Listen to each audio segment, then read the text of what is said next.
Hi, my name's Helen McCook and I'm here at Sewing Street to give you a lovely free product. So basically I was sitting at home and lots of people have been contacting me saying that they suddenly realise they don't have a hobby and they know that I'm an embroiderer and could I do something about that, show them some skills. So I contacted Sewing Street and decided to send out a free design for you. So you'll be able to download that design free of charge through the social media for Sewing Street, and you'll see a link below that should be appearing soon, and be able to click onto that. It will take you through to download the PDF free of charge, and it's got all the information, step-by-step diagrams, and also a design template. And the design that I've created is the piece that you can see here. So I know that we've all been really stressed at the moment. We're all kind of working to pull together through kind of a strange set of circumstances. But I've seen lots of examples of amazing acts of kindness and community, and I just really wanted to celebrate that and the fact that yes, it's stressful, but we're doing amazing things as well. So I've called it Hope Trinity, and we see it just reflects the hope, the kindness and the community, and the fact that I would really like to see more examples in the news of the fact that we're caremongers, not scaremongers. So yes, so basically what I thought we could do is that it would be a great way of showing you some free designs and also some stitches that are for basic stitches. So you could be a complete newbie, you don't have to have picked up a needle before. I'll talk you through it today, and then that means that you could use those skills to practice on this piece or to just design your own piece or see some other pieces that you've had in mind that you wanted to have a go at. It could be simple lettering or motifs that you'd like to do. So let's get started. So the PDF that you'll download has got a full instruction booklet. It's got an introduction. So you can see we've got the front page, just a list of all the things that you'll need, and you'll be able to purchase those as well from Sewing Street if you wanted them. And so the threads, the needles, the embroidery hoop, the scissors, and if you want to transfer with a water erasable pen, you can use that as well. So the design stitch plan with colour plan there, some stitch diagrams, and then the order of work. So I've given you really clearly put out in instruction and also visuals of the order of work that I created for you. So that's all there online to be able to download free of charge. So how do we actually get the piece onto the fabric? Well, you've got a design template in the back of here. So if I just show you that piece. So the design template looks like this. If you're sitting at home, you could put that very simply, stick it with sellotape to your window, and then sellotape your fabric over the top. It could be anything. I've used calico, which is just a really cheap, easy to get hold of base fabric. Most people have got some of this. You could use cotton, you could use an old sheet, a pillowcase, you could use an old shirt, anything you want. And basically you just need to be able to put it over. It needs to be a thinnish fabric. Sellotape that over the top in your window, and then you'll be able to see that pattern shining through, and then you can trace it on. I used a water erasable pen, and it's just the lovely thing about a water erasable pen is that you just use it like a normal marker. You can see it draws on quite easily, and don't worry about this. You might think, oh, she's ruining her artwork. It's water erasable, as the name suggests. So if at the end, once you've stitched, you have any lines that you haven't managed to cover properly, or you're worried about the way it looks, or you think, oh, actually I'd rather not have the outline on there or the lettering, I'd just rather have the Trinity sign in the middle, that's absolutely fine. All you need to do is the threads are colour fast, so it means that the colour won't run. So once you finish your stitching, take it out of your hoop and then just immerse it in clean cold water, and then lay it flat onto the sideboard on a nice clean towel and let it dry. And those marks, those design marks will have disappeared. So that's a really easy way to transfer on, which has absolutely no pressure, no repercussions for things going wrong. So as a beginner, it's a really lovely way of starting. So once you've transferred on, you don't have to work in a hoop, but actually it's much easier to get a good finished result. So because it keeps the fabric nice and taut, and it also means if you've got a hoop that attaches to something like this one, you can see this one has the stalk that attaches to a barrel clamp to the table, then it means that you can actually just use both hands as well. So rather than having to hold the frame all the time, you can actually just get on with the stitching. You've got two hands to play with. So it's just much easier. So we've got 5 stitches that I'm going to introduce you to. So the first one I'm going to show you is chain stitch. So let me just find a needle. I've got them hanging all over the place here. So threading the needle, I've used, with these threads, I've used all 6 strands. So that you get a lovely thick coverage and a really bold finish. But if you find that you've got very sore hands or arthritis, or you struggle with that, then you'd maybe want to use slightly less and just a bit more stitching to do the coverage. Take the threads into the cushiony bit of your fingers and then take the eye of the needle to the thread. In theory, there's nowhere for it to go but through the hole, okay? I say in theory, it's a disclaimer, so just in case there's every now and again it might not work. Right, so with the chain stitch, you're going to come up and go down into as near to the same hole as possible. So you can see that. And then we pull, but you can see I'm holding it so it creates a loop. You travel forward, coming up in the loop, and then you pull. Now, you want to try and control the amount of tension you put this loop under, because if you pull really tightly, the 2 sides will collapse in. What we want is to have a chain shape, so without the 2 sides collapsing like that. So that is what we're looking for. So to continue with this, all you need to do is go down within the top end of that loop, pull. That gives you the loop, travel a short distance, coming up in the loop and pull. And you can see that that gives you another chain link. They all interlink like this. You continue quite simply and pull. Once you've got to the end of your piece, this particular section, you'll go down just on the outside of that chain and hold it down. And you can see that's nice and secure. Now, if you imagine I was doing the full row, basically I've still got this bit of band that hasn't been filled in. So what I'd want to do is to start another length of thread at the same end as I started before, so all the chains are facing the same direction. And I'm simply going to do that again. And you do as many rows sitting next to each other as you'd like.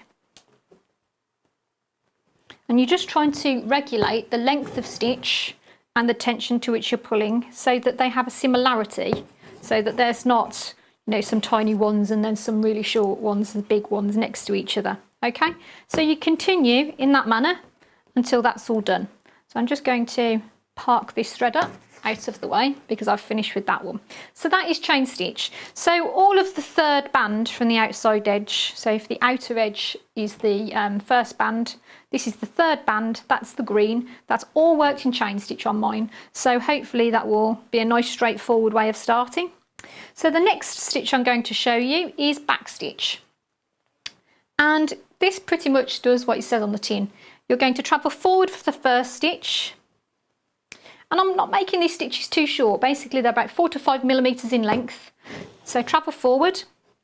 And then I'm going to come up away from that stitch at about the same distance and travel backwards, hence the name back stitch. And I want to travel and go down into the same hole as the end of the previous stitch.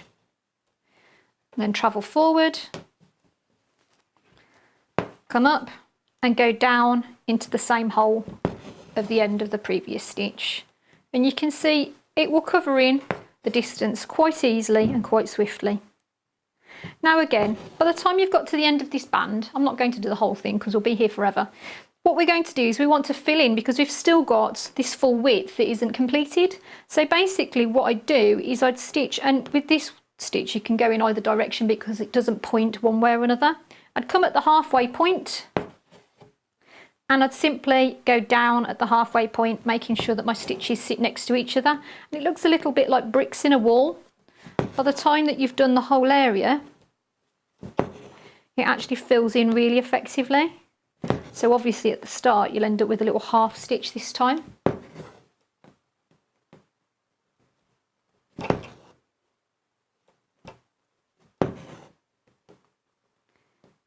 And the third row simply goes back to the same alignment as the first row because it's at the halfway point of the second. So hopefully that should all make sense. And you can see that it builds in quite rapidly.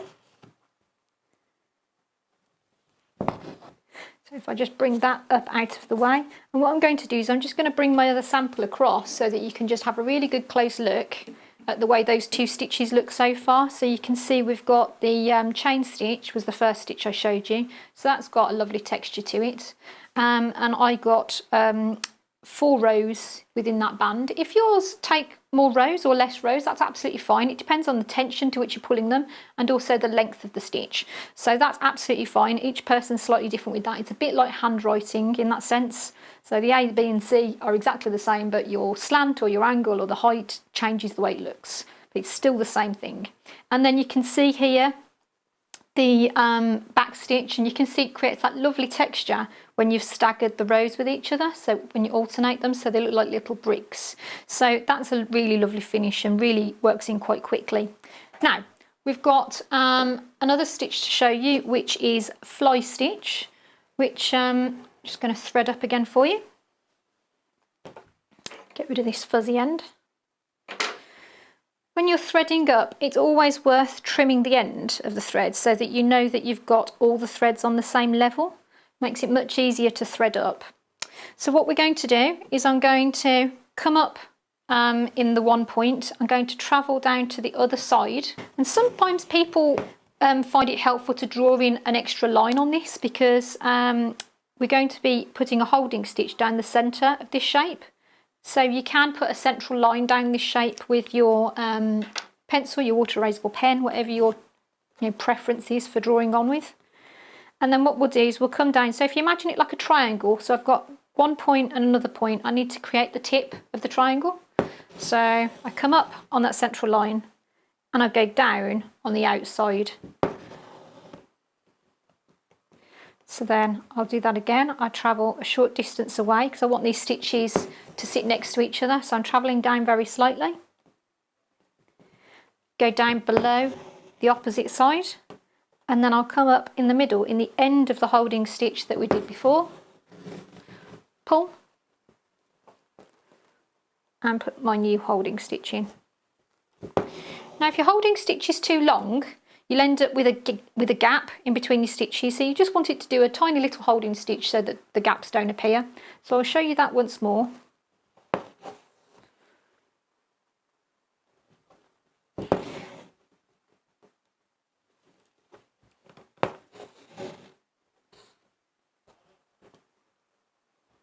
Okay, and you can see with this end I want to be able to fill this in, so all I'm going to do is, now I've set my angle up, I'm just going to do mini ones that are going to travel in on this edge, so you'll just get smaller and smaller.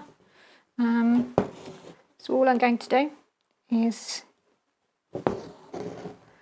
the angle will end up flattening slightly in that end, but that's absolutely fine because we just want to create a nice neat bar looking end to this piece.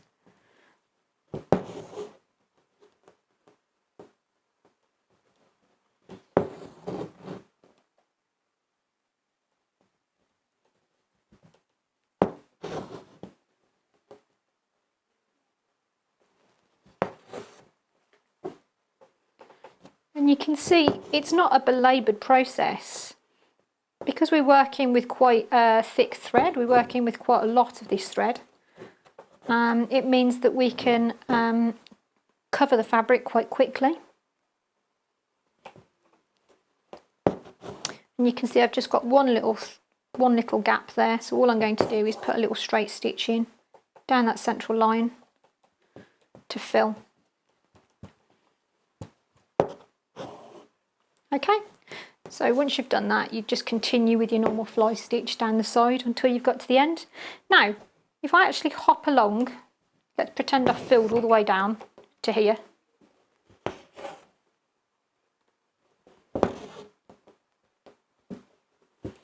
Because the band has got square ends, you'll see that they'll end up, once you've done your fly stitch all the way down here, you'll end up with little gaps at the side. Now we don't want to leave it like that, so all we need to do is to do some little straight stitches on the diagonal angle that mirrors the side that you're on, and they just get smaller and smaller to fill in the shape.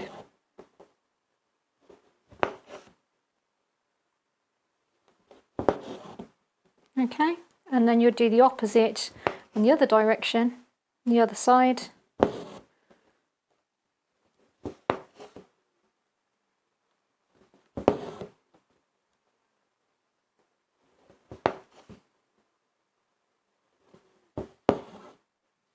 Okay, so that's fly stitch. So I'm just going to bring that thread up out of the way. So we've already done chain stitch, back stitch, fly stitch, and if I just show you again on the main piece, the fly stitch, you can see the lovely finish. You'll get that lovely central vein line down the middle of the band. So it gives you a really, really lovely effect that's quite different to all the other stitches. So you can see each of them are quite different to the other. So this one's quite often used down the middle of leaves or feathers. So it really creates that lovely finish down the middle with the angle and then the central holding stitch. So the last stitch that I'm going to show you on the bands on the rainbow is a satin stitch. Now there's two ways of doing this. Traditionally, we used to put a split stitch edge in first. And the reason why you generally want to do that is because it helps you to get a lovely neat edge, a crisp finish on your satin stitch so that it all finishes at the same point. So I know some people don't put the split stitch in, so I'm going to show you both ways and then you can make your own mind up to whether you prefer to have the split stitch. Personally, I do prefer the split stitch. I think it has a very good purpose for it, so I'll show you the split stitch version. So I'm going to give you the split stitch in a contrast colour. So I'm just putting it in blue. And this is the only bit of the design that if you're going to put it in, I haven't used 6 strands. If you were going to do it, I would just use 3. So you can separate out the strands. So cut it to fingertip to elbow length and then just take 3 threads out, put them back together again and then into your needle to use as normal. So split stitch, again, exactly as it sounds on the tin. All you're going to do is put a stitch in, come up at the halfway point and split that stitch. Travel forward, split that stitch from behind and travel forward. So what you do is you'd put a little bordered edge on the split stitch onto this band before you do your satin stitch. It will slightly raise up the level of the embroidery off the face of the fabric, and it will also, as I say, help you to get that nice neat edge that's so desirable. And I'm just going to show you quickly the other side going in as well.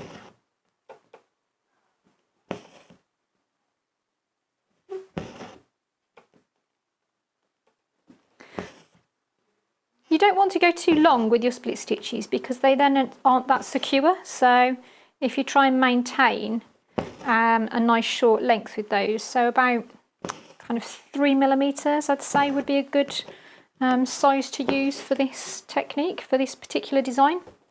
Now, we're going to go back to using all 6 strands. And then what we're going to do is we're going to come up on the outside of the split stitch and then we're going to travel across at 45 degrees, which is actually the shape of the end of the bar anyway, and go down on the outside of the split stitch. Okay? So what I'm going to do is I'm going to come up on the forward edge and go down just on the outside on the edge that's furthest back. So come up on the leading edge and go down on the edge that's furthest back. You want to try and maintain your angle so it's 45 degrees as the shape travels round. So if I just get your stitch plan out a second, you can see on the design, on the stitch plan, it actually has a guide to the angles drawn on. So you can see that the 45-degree shape travels with that curve. So it's 45 degrees to the shape, not to the fabric, okay? So if it helps you, again, you can use your pen and you can draw those angles on as a guide just to help you to kind of find your way around that piece. That's absolutely fine. You're going to cover it in, so it doesn't really matter. So as I say, the point of the split stitch is just to really help you get that crisp finish. You can, of course, if I just come past that, you can, of course, do it without. I know that commonly people quite often do it without. It is quicker, but it doesn't necessarily give you a smoother finish, because you see more of a jagged edge.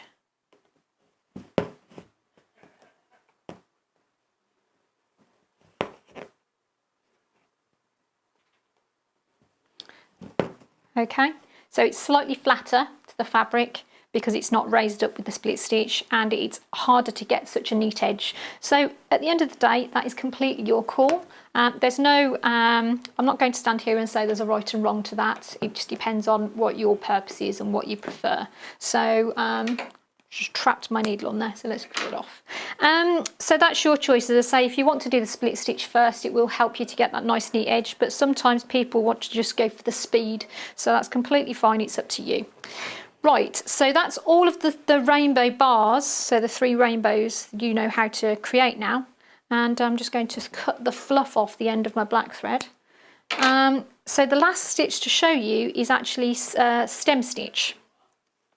And stem stitch is a really lovely versatile stitch. So basically it's quite often used for edgings, it's quite often used for lettering, so we're going to use it for those purposes in this design.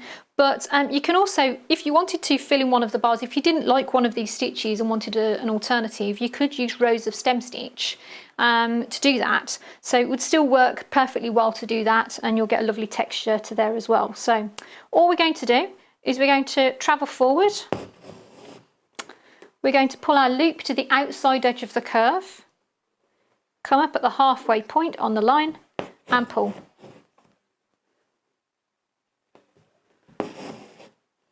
Travel forward, come up the halfway point, which is approximately the end of this previous stitch, and pull. Now, the longer you get with the stitch, the flatter it's going to look. So the shorter the stitch and the thicker the thread, the more curvaceous and S-like this looks, the more rope-like it appears. So, as I say, just keep an eye on the length of the stitch that you're putting in. So it just will help with the finish. It will just get, you've got plenty of thread, I'm sure, at home. If you practice it just on your piece, you can see how different it looks when you do longer stitches to if you do shorter stitches. You'll get a far more curvaceous roll on that, which is quite pleasing. It's the whole point of stem stitch.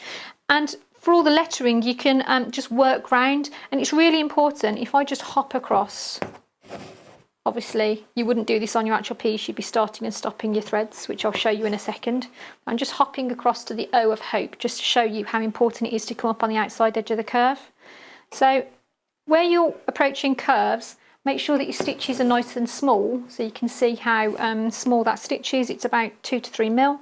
Come up at the halfway point, and by coming up at the halfway point, this thread will hold this into a curve, so it holds it to the outside edge of the curve, whereas if I was coming up with my loop on the inside edge, we'd end up with a series of angles on the inside of the O, so it wouldn't be as pleasing with the finish. So as I say, don't race your way through this lettering particularly, because you want it to look nice and neat. So the smaller the stitches, the neater your finish will look. So if you're going to race through any of the stem stitch, then make that the outer edge because it's less curvaceous. Okay, so hopefully that makes perfect sense. And then I think the last thing to do is to just explain to you how you start and stop your thread, because I know that some of you might like to put knots on the back. That's absolutely fine for a beginner, but if you want to see the technical way of starting and stopping threads nice and neatly, it's really straightforward. Knots can undo themselves, which is why we don't tend to use it. Plus it creates bulk. So what we'll do is we'll just simply get a thread, thread it up as usual. You do put a knot into it, but it's not going to stay. It doesn't matter where I start and stop, so I'm just going to pop it into that area that I know I'm going to cover up. This is called the waist knot technique. So we've got the knot on the top, and I'm in an area that I know I'm going to cover up. And I know all these bands are completely covered, but it could be on a line. So you could, if you're on the outside edge, you could start on that outer edge line or on the letters that you know you're going to conceal. Come up with your needle, do 2 tiny stitches, nice and small and tight, on or next to each other in that area you know you're going to cover. Bring your needle up ready to stitch, and then use the thread of the tail of the knot to lift it up and snip it off so that there's no tuft sticking out of the fabric. These are nice and secure, and they'll become more secure as you stitch over it with your fly stitch in this case. Okay, now let's say I've done my fly stitch. I'm just going to pop one of those in so you can see how you transition from stitching to ending a thread. So I know I've got to the end of the bar or the end of my thread and I need to cast off. So come up in an area or on a line that you know you need to cover again. 2 tiny stitches on or next to each other. This should be starting to feel familiar by now. Nice and small and tight. Bring your needle up, pull it taut and snip it off. So those are literally all of the stitches and all of the skills that I used to create the piece that you see in front of you. And I really hope that it gives some of you a new insight into a hobby, even if you decide that you've just enjoyed watching the video. But if you really fancy having a go, you can have all the threads from Sewing Street. There is a link that's going to appear below, so you can click on it. Will take you straight through to the correct part of the website if you want any or all of those pieces that you can buy. The PDF is there to download free of charge, and apart from that, just enjoy it. I really hope that you enjoy your new skills, make the most of the time that you might have unexpectedly sitting at home, and be kind to yourself. This is the kind of thing that you can put it on a garment, put it in your window, just enjoy it. So stay safe, be happy, and I'll see you soon. Thank you.